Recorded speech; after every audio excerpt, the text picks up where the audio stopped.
नमस्कार। एक मुलाकात कार्यक्रम में आप सभी दर्शकों का हार्दिक स्वागत है। मित्रों, हर बार की तरह एक नए मेहमान के साथ हम पुनः आपके सम्मुख उपस्थित हैं और आज हमारे साथ हैं उत्तर प्रदेश सरकार में प्रमुख सचिव के पद पर कार्यरत श्री बृजमोहन मीना जी। आइए उनका अभिनंदन करते हैं और एक मुलाकात कार्यक्रम की शुरुआत करते हैं। मीना जी, आपका बहुत बहुत स्वागत और अभिनंदन है। ओम शांति। शांति। मीना जी, बहुत अच्छा लगता है जब हम विशेष करके अपने नए नए मेहमानों के साथ इस कार्यक्रम की शुरुआत करते हैं। आप उत्तर प्रदेश से आए हैं और 1982 से आप भारतीय प्रशासनिक सेवा में रहे हैं और मैंने सुना कि आप यूपी में ही विशेष करके कार्यरत रहे हैं।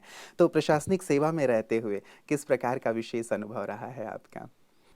प्रशासनिक सेवा में रहने के अनुभव बहुत हुए हैं, लेकिन मेरे को तो मैं इतना ही कह सकता हूँ कि ये सेवा भी ईश्वर की कृपा से ही मिली है, ऐसा मैं मानता रहा हूँ। जी जी। और इसमें रह के मुझे अपने लोगों की सेवा करने का मौका मिला और मुझे इस सेवा के माध्यम से आम जनता तक पहुँचने का एक सुअवसर मिला। दूसरा, मैं ये भी माना है कि सेवा के साथ साथ मुझे ज्ञान भी बहुत मिला, जो जीवन में जानकारी होना चाहिए।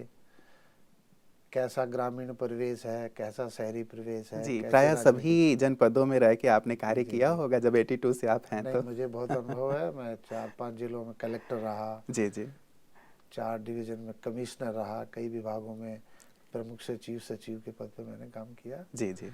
लोगों के दुख दर्द को महसूस करके उनकी सेवा करें, इससे बड़ा कोई और आनंद का आधार नहीं है। बिल्कुल।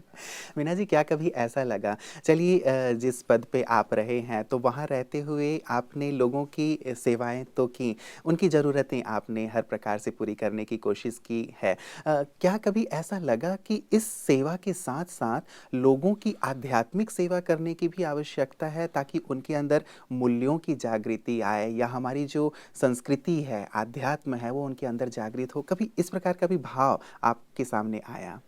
ये भाव तो मुझे मेरे जीवन में शुरू से ही था। मैं अनुरोध करूं कि परिवार में मुझे इससे देखने को मिला जी। कि मूल्य नहीं तो उस जीवन का कोई अर्थ नहीं है। हुँ। क्योंकि मूल्यवान वस्तु के लिए ही लोग प्रेम करते हैं। हटने पर दुख भी उसी से होता है जी। और मिलने में प्रसन्नता भी उससे होता है। मूल्य विहीन का तो कोई कोई मूल्य ही नहीं मूल्य है। ही नहीं रहता। तो ये मैं मानता हूँ कि अगर बचपन से लेकर पूरी जीवन में ये मूल्यों से संबंधित शिक्षा मिलती रहे तो निश्चित रूप से वो आत्मा एक अच्छा इंसान बनेगी। हम लोग पढ़ते थे बचपन में, माता पिता ही परमात्मा का रूप है, उसका भाव भी मैं ये लेता था कि शिक्षा हमें माता पिता से ही मिलती है। फिर स्कूल कॉलेज में पढ़ते हैं, वो टीचर के रूप में हम लोगों ने ये सब सीखा। और सौभाग्य मेरा है कि मैं 3 साल के आसपास मैंने अध्यापन का कार्य भी मैंने कराया। जी। और उसके बाद में जो सरकार को भी ये माना जाता है कि वो समाज के लिए, लोगों के लिए एक संरक्षक का कार्य करती है।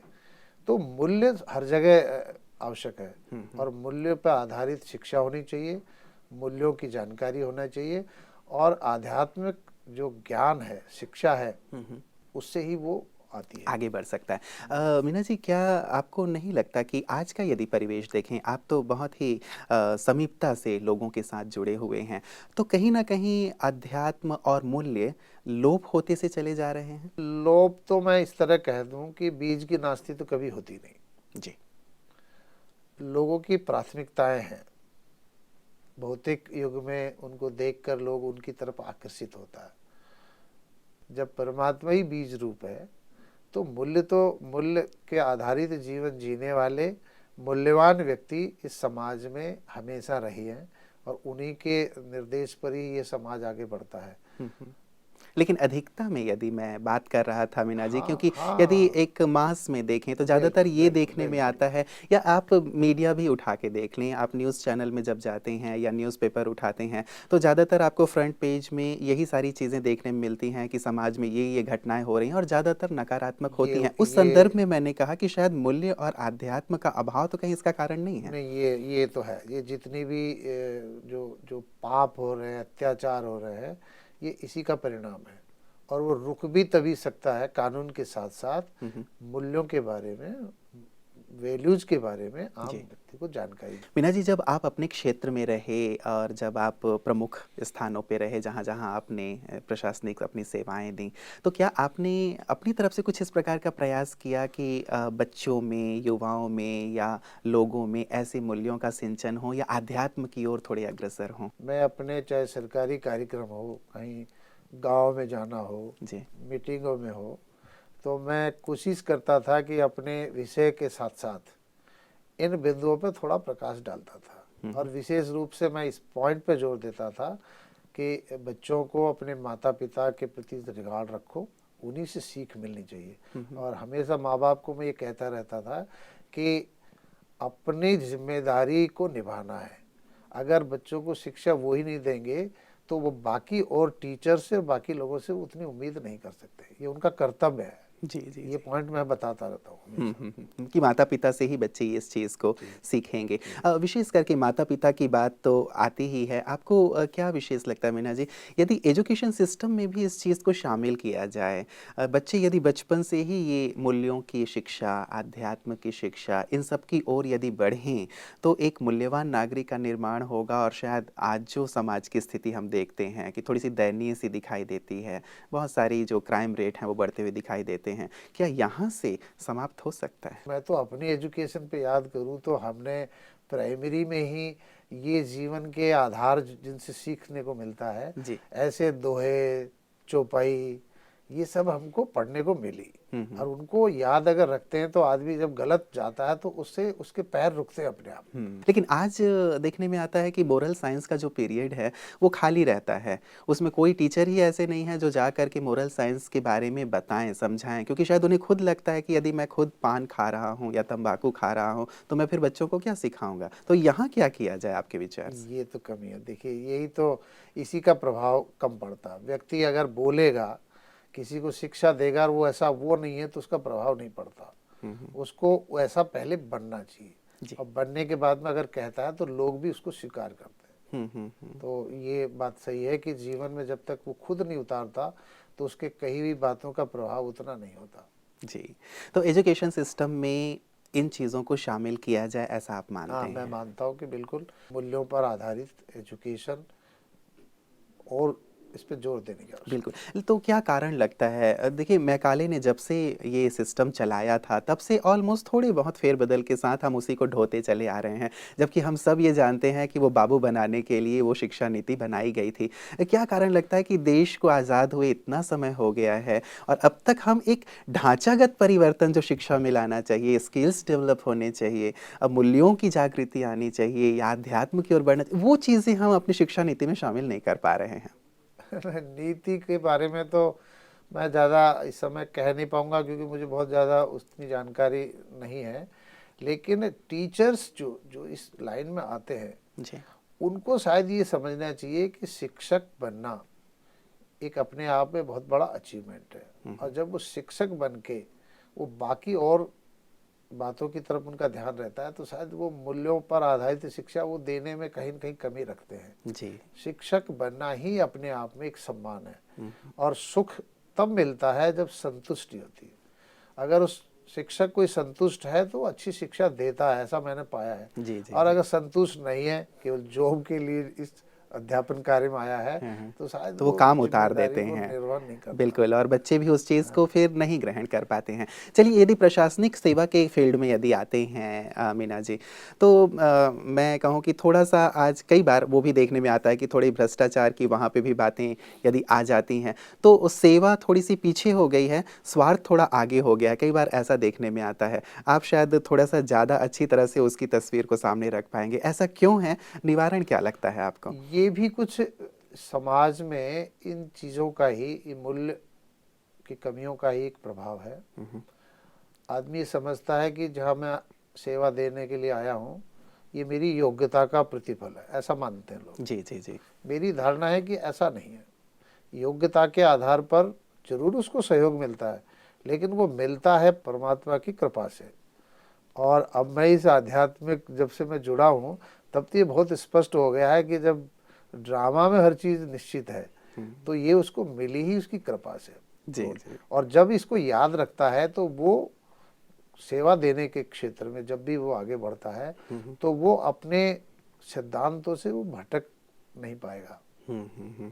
बिल्कुल, मतलब सिद्धांतों को लेकर के ही कार्य करे, इसके लिए ही मतलब सेवा भाव से सेवा करे, ये भाव से, ज़्यादा सेवा इम्पोर्टेंट है। भाव से। हम फल खाने के लिए आए हैं, ये वाली यदि फीलिंग है तो शायद जी वो जी गलत चीज़ें जी शामिल हो जाती हैं।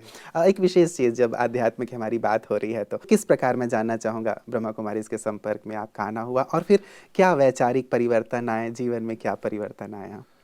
ये भी एक प्रभु की कृपा है कि जहाँ मैं लखनऊ में रहता हूँ, लखनऊ में एक गोमती नगर है, और मेरे घर के लगभग 300 या 400 मीटर की दूरी पर ही केंद्र चलता है। उस सेंटर के सामने मैं घूमने जाता था। घूमते घूमते कई कार्यक्रमों में मुझे जाने का मौका मिला। गुरु पूर्णिमा हो या कोई विशेष कोई कार्यक्रम होता तो मैं जाता था, और मुझे सुनकर, ज्ञान को सुनकर, उनकी बातें सुनकर बड़ा अच्छा लगता था। लेकिन मैंने नियमित रूप से मुरली के समय पे मैं नहीं गया, और ये मुझे जानकारी भी नहीं थी इसके बारे में। लेकिन लखनऊ में एक कार्यक्रम हुआ, अलविदा तनाव, जी। जब आयोजित हुआ तो मुझसे कहा गया कि इसको आप जरूर अटेंड करें। मैंने भी सोचा कि तनाव मुक्त है, तनाव कैसे मुक्त होना चाहिए। हालांकि ईश्वर की कृपा से बहुत ज़्यादा तनाव में मैं रहा नहीं पहले, जी। लेकिन फिर भी मेरे को लगा कि तनाव दूर होना चाहिए। उससे जब हम गए, और पूनम बहन ने जो जो बातें उसमें बताई, और बहुत सरल सरल तरीके से अपने ही ऊपर लागू करना है, अपने को कैसे, समय की पाबंदी सबसे पहले उन्होंने दिखाई। 6:30 बजे कार्यक्रम होता था, तो 6:30 से 2-3 मिनट पहले वो आ जाती थी। और मैंने मेरी जीवन में समय की पाबंदी मैंने भी अपनाया, तो मुझे अपनी जैसी चीज़ लगी तो बड़ी प्रसन्नता हुई। जी। दूसरी बात मैंने लगी कि धीरे बोलना, कम बोलना, मीठा बोलना, तो ये भी मुझे अट्रैक्ट करती थी, क्योंकि मैंने अपने पिताजी से सुना था कि सोच समझ के बोलो, बोलने के बाद में जीभ चले जाएगी अंदर और सारा नुकसान खुद को उठाना पड़ेगा। तो ये भी मुझे अट्रैक्ट हुआ। जी, जी। तो इसी कार्यक्रम में पूनम दीदी ने कहा कि आप लोग जो इतने समय में गर्मी में आते हो, तो आप एक कोर्स करना चाहिए। और कोर्स करेंगे तो आपको सेंटर पे मुरली जब सुनेंगे, फिर मुरली के बारे में बताया कि मुरली क्या है, इनका नाम मुरली क्यों है, थोड़ा सुनाया। तो हमने सोचा कि जब इतना है तो कह रही है, तो जब 10 दिन सुना है तो इनके कहने पे हमें जाना तो चाहिए। 10 दिन आपने लगातार वो 10 शिविर दिन लगातार अलविदा शिविर तनाव। मैंने जी, अटेंड जी, किया, जी, जी। और फिर मैंने मुरली अटेंड करने के लिए मैं जाता हूँ, और तब से लेकर अब तक 7-8 महीने के आसपास हो गया, जी। मैं नियमित रूप से जाता हूँ। तो परमात्मा के ये महावाक्य जो मुरली के माध्यम से मिलते हैं, इनको सुनकर, पढ़कर, ये आध्यात्मिक ज्ञान और आत्मा और परमात्मा का ज्ञान जो मिला, ये निश्चित रूप से मेरे लिए तो बहुत ही अद्भुत है। क्योंकि मैं आत्मा परमात्मा के बारे में तो जानता था, सुनता था, पर मेरा अज्ञानता थी थोड़ी सी। मैं आत्मा और परमात्मा को एक ही जैसा मानता था, एक ही है। कहावत में है कि आत्मा सो परमात्मा, लेकिन अब मुझे जानकारी हुई कि आत्मा और परमात्मा में अंतर, क्योंकि परम क्यों है। जी। क्योंकि परम इसलिए है कि वो इस भौतिक शरीर धारण नहीं करते, जबकि आत्मा इस शरीर धारण करती है। और तब से फिर मुझे लगा, और सबसे बड़ी बात तो जो मीठा बाबा और मीठे बच्चे कह के जो संबोधन होता है, इससे एक अपनत्व की बात आई। ये तो मैं भी जानता था, और अब तो खैर ज्ञान ही हो गया थोड़ा सा, कि कोई चीज़ मिलती है तो वो अपने को अपनत्व के आधार पे मिलती है, किसी और आधार पे नहीं मिलती। जी, जी, जी, जी। तो जैसे विशेष ये जो 10 मास का समय रहा है, आपने लगातार, आपने कहा नियमित रूप से आप विद्यालय में जाने लगे हैं। तो पहले के जीवन में और अब 10 मास जब आप ईश्वरीय ज्ञान का अध्ययन कर रहे हैं, राजयोग का अभ्यास कर रहे हैं, क्या और विशेष परिवर्तन अपने अंदर महसूस कर रहे हैं? मानसिक स्तर पे, वाचिक स्तर पे, या कर्म के स्तर पे, या जब आप कार्यक्षेत्र में जाते हैं तब, तो क्या एक विशेष अंतर महसूस कर रहे हैं? देखिए, पहले तो मैं कार्य क्षेत्र पे बताऊं बता दूं, कार्य क्षेत्र में फर्क पड़ा। मन शांत पहले भी रहता था, पर अब और शांत रहने शुरू हुआ।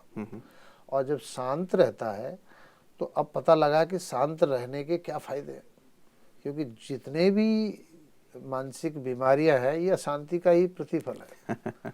जितनी भी समाज में खराबी या शांति का ही वो प्रतिफल कहते है। हैं कि मोर देन 80% डिजीजेस आर हाँ, साइकोसोमैटिक। तो अब पता लग गया कि शांत स्वरूप ही है हमारा जी परमात्मा से ही हमको शांति का जो एक आधार मिला है। जी। तो शांत रहकर ही काम करने से एक तो आनंद ज्यादा आता है, और जब आनंद के लिए तो काम करते थे, और आनंद वो तभी मिलता है जब हमने अपने आप को पहचान लिया है।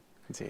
बाकी किसी खुशी खुशी में किसी को देखकर हंसने से कोई हंसी नहीं आती। हंसी तभी आती है, खुशी तभी होती है जब उसको आंतरिक संतोष होता है, संतुष्टि होती है। जी जी। तो इसमें ये भी मिला कि संतुष्ट रहना है, और जो मिलेगा वही मिलेगा, उससे न ज़्यादा मिलेगा न कम मिलेगा। और ये जो सृष्टि चक्र का सही ज्ञान मिला, पहले भी जानते थे सृष्टि कैसे बनती है, क्योंकि हमने थोड़ी शास्त्रों का, किसी गीता भी मैंने खूब पढ़ी है, लेकिन अब गीता का ये भी मैंने पाया सार कि मुरली के माध्यम से जितना सरल तरीके से मिल जाता। और सबसे बड़ा भाव तो ये हुआ कि जो मुरली सुनते हैं तो केवल कोई टीचर से नहीं सुन रहे, ये भाव पहला है कि हम परमात्मा से सुनते हैं। तो जिस रूप में, जिस भाव में हम लोग रहते हैं, तो वैसा ही हमको दिखाई देता है। तो ये थोड़ा व्यवहारिक रूप से हमको देखने को मिल रहा है। बिल्कुल। तो ये एक बड़ी बात आपने कही है मीना जी, मैं इस पे थोड़ा सा जानना चाहूँगा। आपने कहा कि हम यहाँ जो ज्ञान सुनते हैं या मुरली सुनते हैं, ये किसी व्यक्ति विशेष से नहीं सुन रहे हैं, स्वयं परमात्मा से सुन रहे हैं। और ये एक बहुत बड़ी बात है कि स्वयं परमात्मा से हम सुन रहे हैं। और ब्रह्मा कुमारी इसका ये लगातार कहना है, मानना है कि परमात्मा इस धरा पे आ गए हैं, सत्य ज्ञान दे रहे हैं ताकि सृष्टि का परिवर्तन हो, ये नर्क या कलयुगी सृष्टि सतयुगी सृष्टि में बदले। इस बात से आप कितना इत्तेफाक रखते हैं और इस बात की आपकी कैसी अनुभूति है? ये मैं इस तरह से, एक तो सेंटर जो चलता है उसको देखता हूँ। जी घर हमारा भी है, घर सेंटर का भी है, उस पे कैसे सेवा करते हैं व्यक्ति, कैसा अपनत्व के भाव आता है, तो उसको साफ सुथरा रखता है। आने जाने वाले को सेवा भाव से बिठाना, बिना कुछ कहे ही जैसा उसके मन में है वही बात उनकी सेवा में अर्पित हो जाना, ये एक बड़ी चीज़ है। और मैं मानता हूँ कि जब ये ललक होती है कि मैं सर्वश्रेष्ठ बनूं, सर्वश्रेष्ठ मेरी चीज़ होनी चाहिए, तो निश्चित रूप से उसके लिए वो प्रयास भी करता है। और फिर जब मैं यहाँ मधुबन में पहला मौका मधुबन आया हूँ, और यहाँ मैं अद्भुत नज़ारा मैंने देखा है। मैं तो इसको नज़ारा इस सेंस में कहता हूँ कि मेरी कल्पना के बाहर है कि इतने 25,000 से भी बड़ा हॉल भरना, शांत रह के काम करना, चलना, सारी व्यवस्था देखना।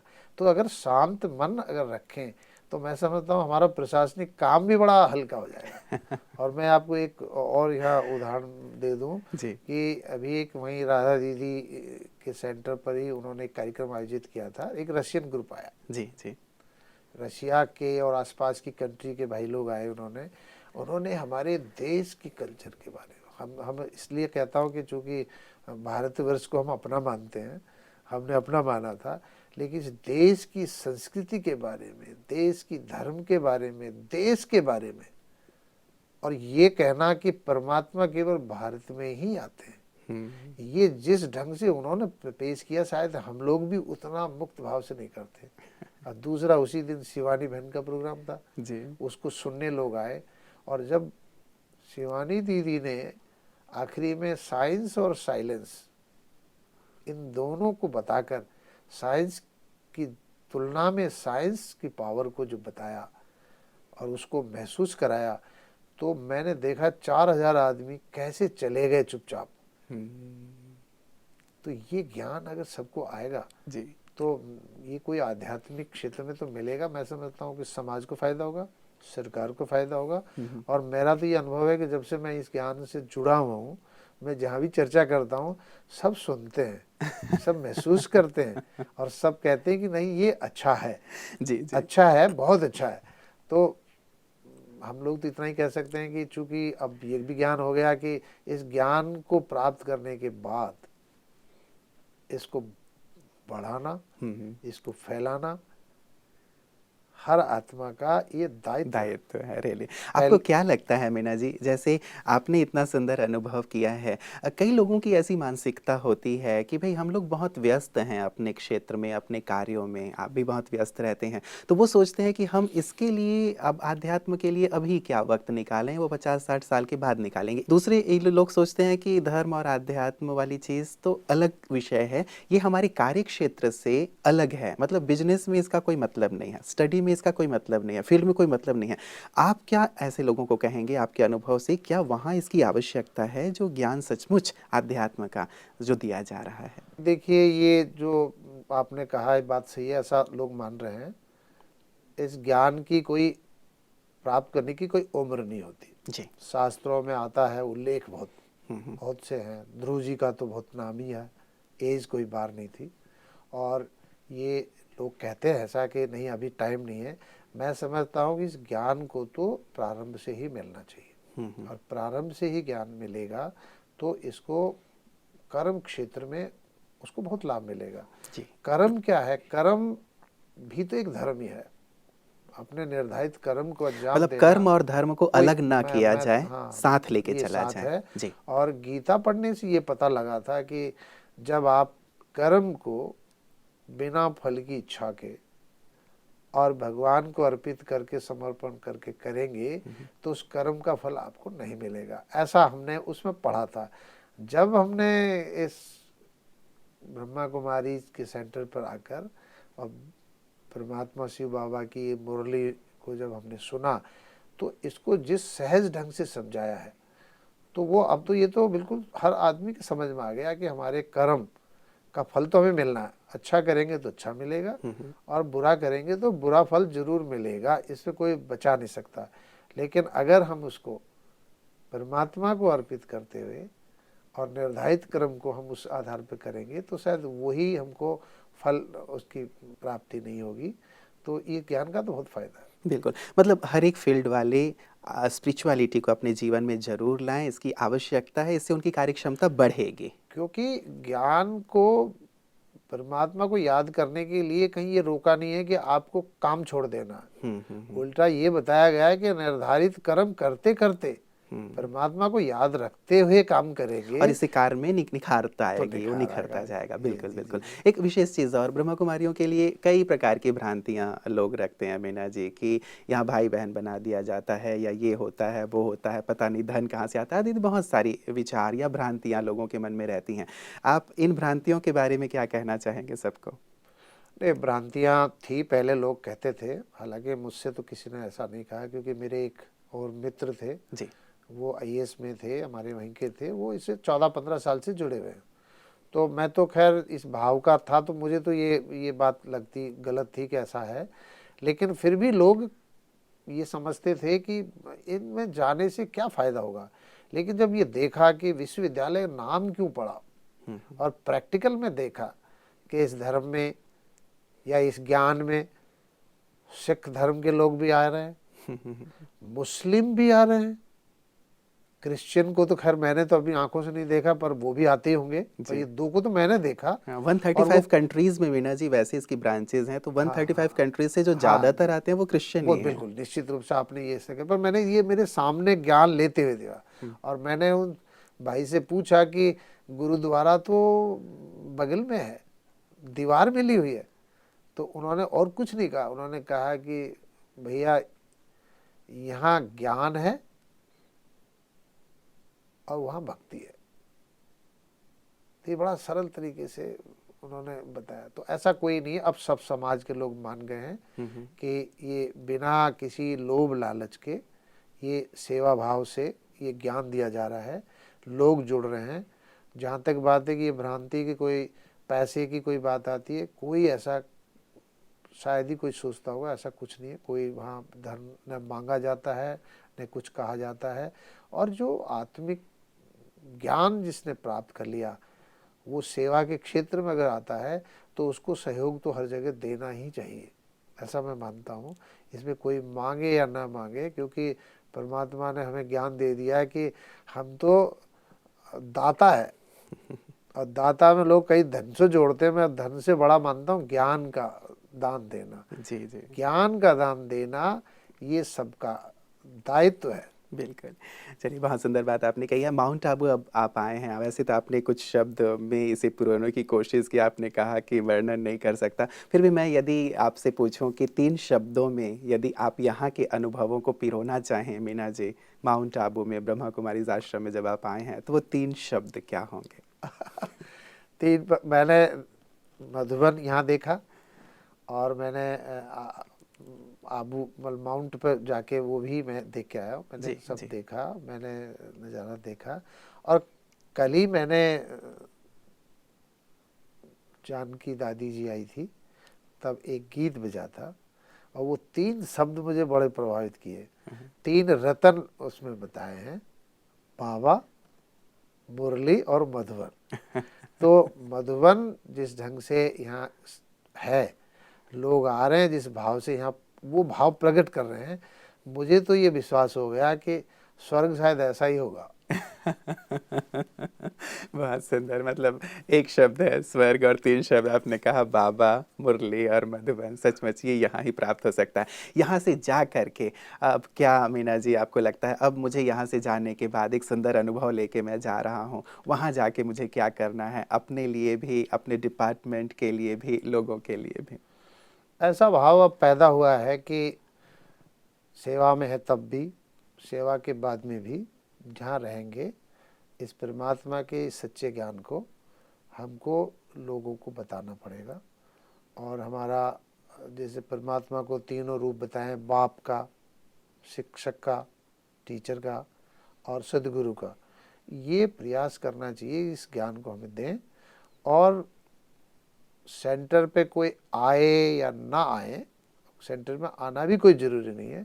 अगर इन ज्ञान को कोई अपने जीवन में उतारता है, तो उसके निजी के खुद के लिए तो सबसे पहले फ़ायदा है, क्योंकि आत्मा को तो पहले अपना कल्याण करना है। मैं ऐसा मानता हूँ, जो खुद का कल्याण नहीं कर सकता, वो दूसरे का क्या करेगा। बिल्कुल। तो इसका लाभ होगा। और मैंने तो ये निश्चय बुद्धि की बात यहाँ खूब सिखाई। पहले भी हम जानते थे कि निश्चय बुद्धि जिसकी नहीं होती, उसको पूरा रिजल्ट नहीं मिलता। चलिए, बहुत बहुत शुक्रिया आपका मीना जी, आप यहाँ आए और बहुत खुले दिल से आपने जो भी आध्यात्मिक अनुभव आपको हुए हैं उसे आपने शेयर किया है। आप बारंबार आते रहें और बार बार आपसे स्टूडियो में मुलाकात होती रहे, और सभी दर्शकों के साथ भी आप अपने अनुभव बांटते रहें, ऐसी हमारी मंशा है।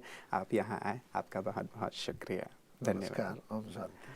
मित्रों, आप थे श्री बृजमोहन मीना जी, जो यूपी सरकार में प्रमुख सचिव के पद पर कार्यरत हैं, और बहुत सुंदर आध्यात्म की सरिता आपने देखा बही हमारे इस आधे घंटे की चर्चा में, कि आध्यात्म और मूल्य सचमुच जीवन के लिए बहुत आवश्यक हैं। धर्म और कर्म एक थे पहले, आज अलग हो गए हैं, अब इन्हें पुनः एक करने की आवश्यकता है। हम ये सोचते हैं कि चलो हम इस फील्ड में हैं, अभी इस फील्ड पे ध्यान दें, जब 50-60 साल के हो जाएंगे तो हम आध्यात्म की ओर बढ़ेंगे, धर्म की ओर बढ़ेंगे। लेकिन मित्रों, एक ये मान्यता गलत सी है। हम अनेक बार इसकी चर्चा कर चुके हैं कि धर्म और कर्म अलग नहीं है। यदि मैं आध्यात्म को अपने जीवन में ले आता हूँ, यदि मैं मूल्यों को अपने जीवन में लाता हूँ, तो वो मुझे कहीं ज़्यादा एक्सीलेंस की ओर बढ़ाते हैं, मेरी कार्य क्षमता को बढ़ाते हैं, मेरी आंतरिक शक्तियों को जागृत करते हैं, और इसकी सचमुच बहुत ज़्यादा आवश्यकता है। हम ये सोचते हैं कि शायद ये हम करेंगे तो हमारा टाइम वेस्ट होगा, या शायद इसके लिए हमारे पास वक्त नहीं है, लेकिन करके देखिए। जैसे अनेक अनुभव आप सुन रहे हैं कि यदि जीवन में ये मूल्य, जीवन में आध्यात्म शामिल हो जाता है, तो सचमुच हम अपने जीवन का संपूर्ण आनंद ले पाते हैं। और रही बात सुख की, शांति की, आनंद की, वो तो बाहर किसी बाजार में हमें प्राप्त नहीं होंगी, ये तो हमें अपने अंदर से ही प्राप्त होंगी। जैसे जैसे हम उस परम सत्ता से जुड़ते चले जाते हैं, उसके नज़दीक पहुंचते चले जाते हैं, तो ये जो मूल्य हैं, सुख, शांति और आनंद है, वो हमें प्राप्त होने लगता है। और हम सबका ये दायित्व है ही कि हम स्वयं भी प्रकाशित हों और दूसरों को भी प्रकाशित करें, और साथ ही जब तक हम स्वयं का ही कल्याण नहीं करेंगे, तो दूसरों का भी कल्याण हम नहीं कर पाते हैं। तो आए, क्यों ना हम भी आध्यात्म के पथ पर चलते हुए, अपने कार्यों में रहते हुए ही जीवन में संपूर्ण सुख शांति प्राप्त करें, अपना भी कल्याण करें, समाज का भी कल्याण करें, देश का भी कल्याण करें, और समूचे विश्व का भी कल्याण करें। निश्चित रूप से इन गहरे विषयों पर, बातों पर आप भी विचार कीजिएगा। एक नए मेहमान के साथ पुनः आपसे मुलाकात होगी। तब तक अपना ख्याल रखिएगा और मुझे इजाजत दीजिए। नमस्कार।